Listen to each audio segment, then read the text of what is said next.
are very old and sometimes hard to understand. They represent a conversation that's been going on for thousands of years. Conversation where people find ways to describe the relationship they have had to God in the only terms they can, their own worldview, their own understanding. We are at a point in Mark's Gospel where we've been walking through 3 predictions of Jesus' death and resurrection. Remember, when we did the first one, I showed a chart, and after a prediction, Jesus does some teaching. After the first one, it was about political power and the nature of it. After the second one, there was a discussion about the nature of family and community in a non-violent community. And finally, after this one, it's the nature of leadership. I'm going to begin in verse 32 instead of 35 so that we have the benefit of the prediction itself. Would you listen as the Spirit of God brings a word to you from across the centuries? Jesus and his followers were on the road. They were going up to Jerusalem. And Jesus was walking ahead of them. They were amazed. And those who followed were afraid. He took the 12 aside again and began to tell them what was happening to him. He was saying, see, we're going up to Jerusalem, and the human one will be handed over to the chief priests and the scribes, and they will condemn him to death. Then they will hand him over to the Gentiles, who will mock him, spit on him, flog him, and kill him. After 3 days, he will rise again. James and John, the sons of Zebedee, who were part of the 12, came forward to him and said to him, Teacher, we want you to do for us whatever we ask. He said to them, what is it you want me to do? And they said, grant us to sit one at your right hand and one at your left hand in your glory. Jesus said to them, you don't know what you're asking. Are you able to drink the cup that I drink? Or be baptized with the baptism that I am baptized? And they replied, we are able. Then Jesus said to them, the cup that I drink, you will drink. And with the baptism with which I am baptized, you will indeed be baptized. But to sit at my right hand or my left is not mine to grant. It's for those for whom it has been prepared. When the 10 other disciples heard of this, they began to be angry with James and John. So Jesus called them and said to them, you know that among the Gentiles, those whom they recognize as their rulers, lord it over them, and their great ones are tyrants over them. It should not be so among you. Rather, whoever wishes to become great among you must be your servant, and whoever wishes to be first among you must be slave of all. For the human one came not to be served, but to serve, and to give his life as a ransom for many. What were they thinking? Now, what were James and John thinking? Jesus has just told them that he's going to die on the cross.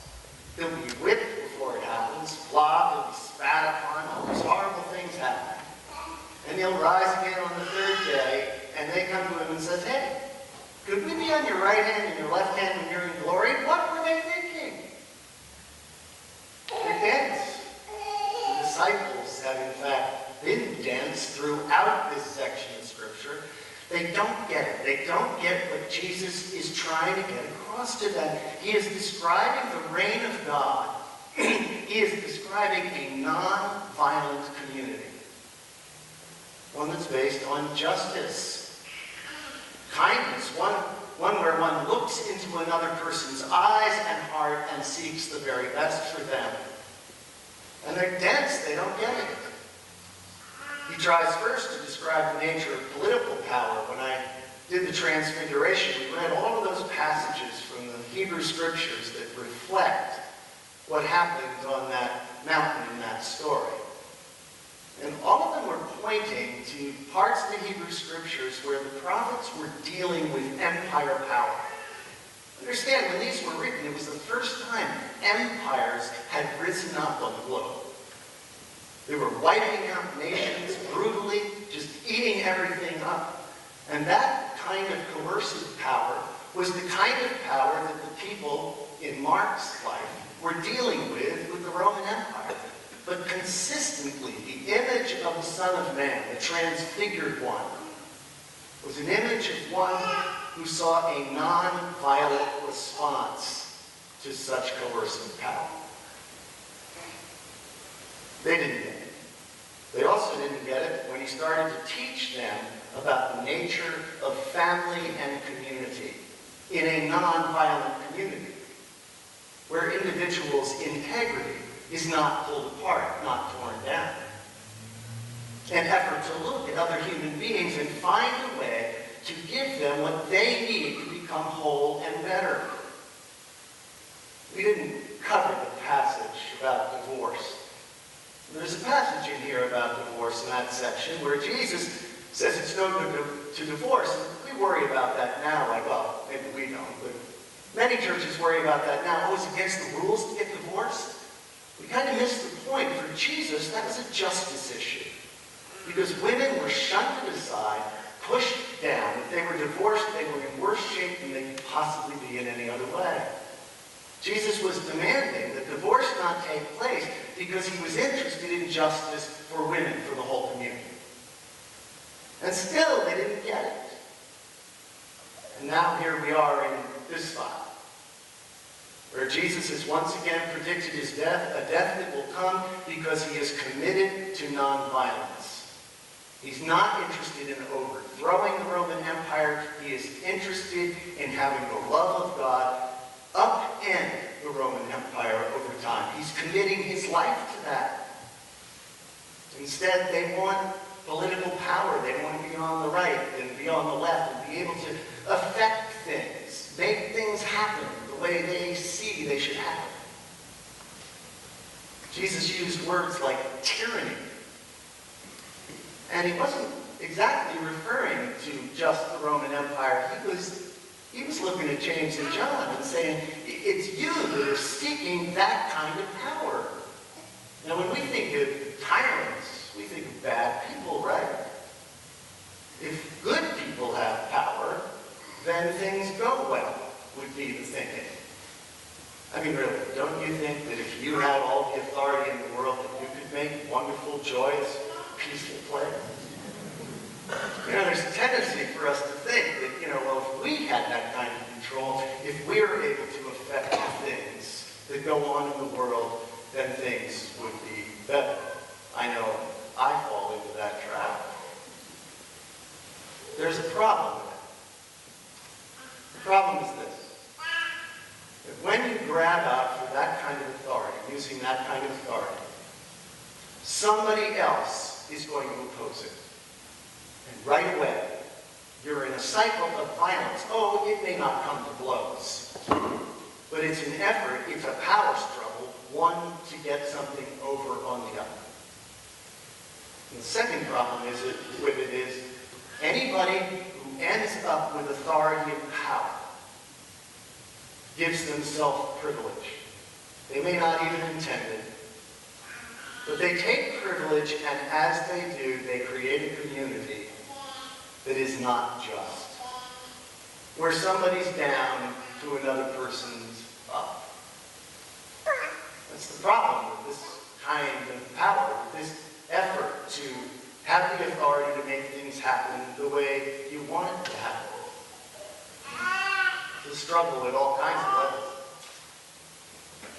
I've been listening to an interview this week, a CNN interview with Cameron Munter. He's the former Pakistan ambassador from the United States. He also happens to be a childhood friend of James.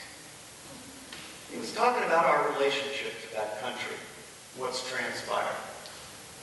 I mean, we Americans, we think we have open and good hearts, and we're seeking to do the right thing in the world. Okay. And we know that we're in Pakistan because we want to do something about terrorism. Okay. So how come 74% of the people in Pakistan, and I'm talking about the man and the woman on the street, 74% think that the United States of America is their enemy? If we're so good, if we have nothing but wonderful intentions, why is it that many people think we're the enemy? It's the nature of coercive authority, power, moving into a community, trying to affect what it wants to affect. What's the alternative? Mother actually had some ideas about that. That was why the interview was there. First thing you do, he said, as a diplomat, is you listen. You have to listen. You have to listen for the other person's values, the things that are important to them from the ground up.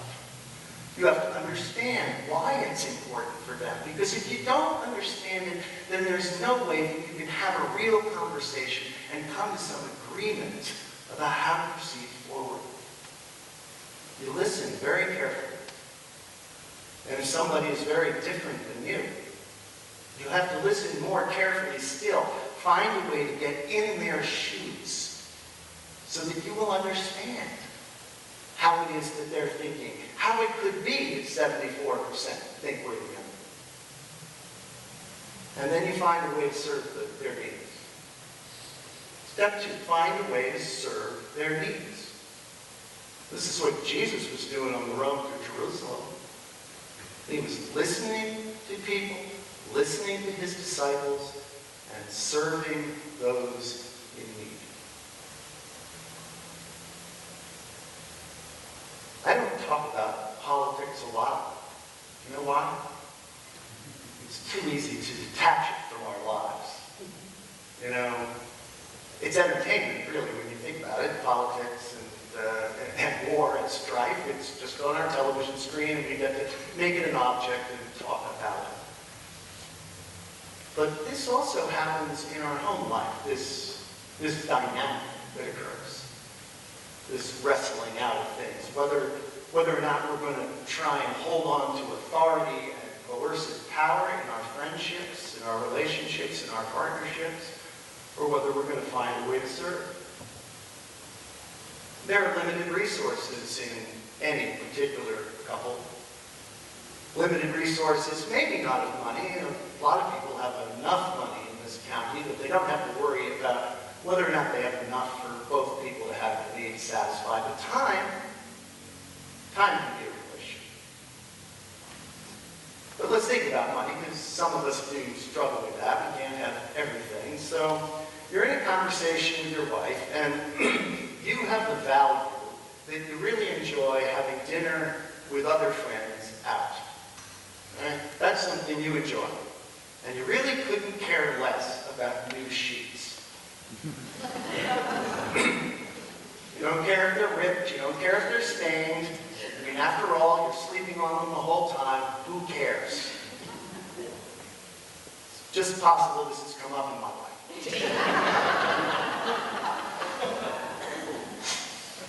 And yet, how do we go about negotiating that? How do we go about negotiating how we spend the resources?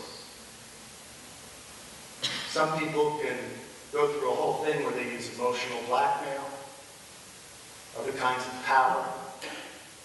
Sometimes there's yelling, tears, any way you can think of to manipulate and make things go your way.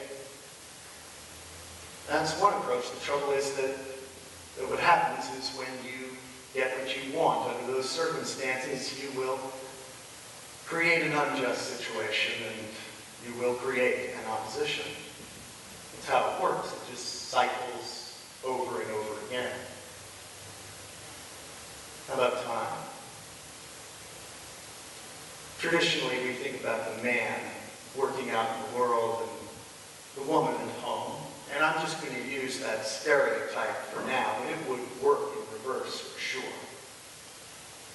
Interesting thing about the pleasure we have in life, the pleasure we get from our family relationships, from the home that we make, all of that, it's not quite as strong pleasure as the pleasure one gets from working in the world and accomplishing something.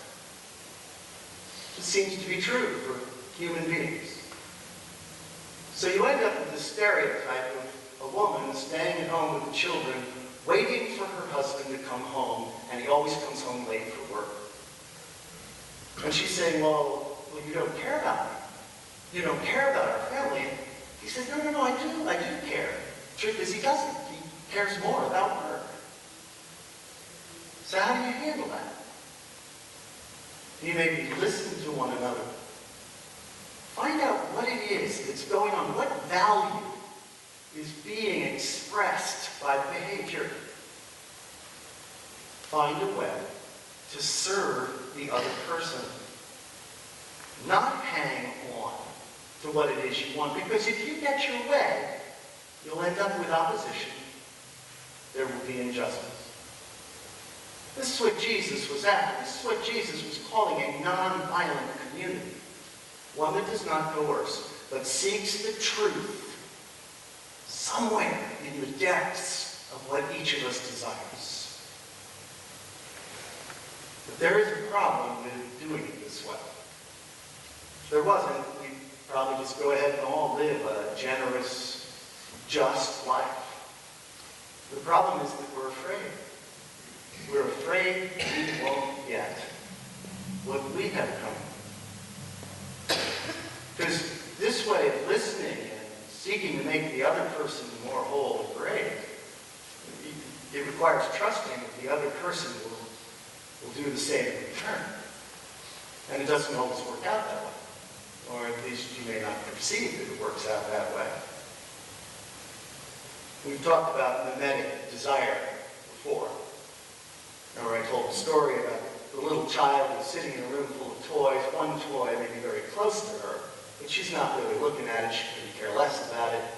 This little boy comes in the room and sees the toy close to her, figures that's the important toy, so he wants it. He goes for it. Of course, then she sees that he wants it, and she then realizes that it must actually be valuable, so now she wants it. And the next thing you know, you have a tussle going on over something that really doesn't have any intrinsic value to either one of them. We get afraid that we're not going to have our desires met. Beginning of this passage, it says that Jesus was going on ahead to Jerusalem.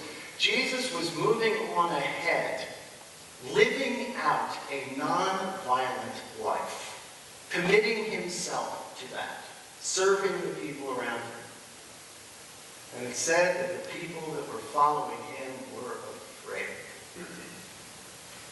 It seems that that is the nature of following Jesus, of being willing to give up something of you so that justice and harmony can reign. That's what Jesus was after. He wanted us to show care for one another by giving over something, and we're afraid. What are we afraid of? What could we possibly lose that matters? We could lose a toy, a dinner out, maybe something more important, maybe a decision about whether or not to move somewhere. We could lose that one. There could be deep disappointments about traveling, I suppose. There are lots of things that we can be afraid to lose. We can ultimately be afraid to lose our lives. But have we really lost anything? I mean, if we're just going to hang on to our own life, to our own desires, why are we alive? What are we doing? Is there anything of importance that has happened because we are alive in the world when we hold on to that kind of power? I think what Jesus is after is, this is the false stuff, the false self. When we get involved in that cycle of mimetic desire, that's just an image we have of ourselves that we're grabbing onto. we're trying to make work out in a particular way. And we're afraid to lose our false self. And truth be told, it is painful. Every time a little piece of us gets chipped away or is put on the cross, as my teachers when I was young might say, every time a little piece gets chipped away, you feel like something of you is gone. But in time, you realize nothing of you is gone. Each time you're able to let go, each time you're able to find focus in somebody else's life and let them grow and be healthy, you find that you're expressing something that's very real about you. As the false self goes away, the unique expression of the Spirit of God that is you is able to be expressed. And that's when peace and harmony happen. That's what Jesus was calling us to. Not the power, but to be able to express the love of Christ within us, the creative power of God, in the way that only you can. That's the thing. Each of us has a place in all of this. And if we don't do our job, if we don't express the kind of love we're called to express, then it's not going to happen. And we end up with a world swirling in a cycle of rage and war. The guys didn't get it. Over and over and over again, they didn't get it. This story was the most ridiculous. Did anybody get it in Mark's gospel, though? You have to ask. And the answer is yes. The women. The women got it. The women in each story in this gospel were serving others. That's how it worked out.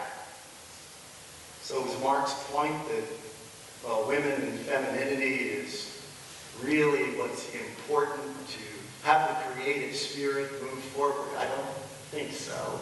Though Chad Myers thought so. I don't think so.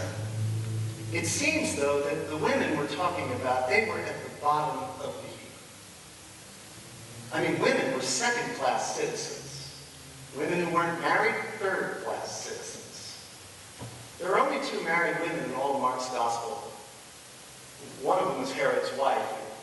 You know about that, John the Baptist. He was saying that was no good. And the other was Jairus' wife, not even named.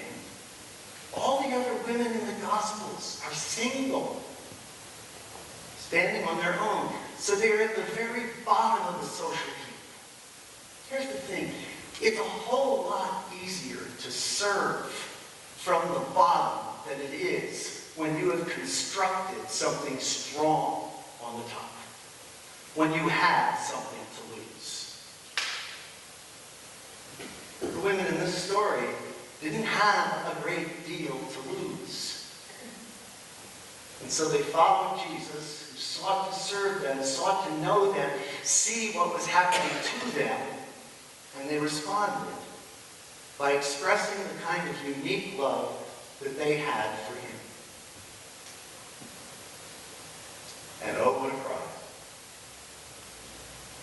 On the morning when Jesus was raised, it was the women who were there.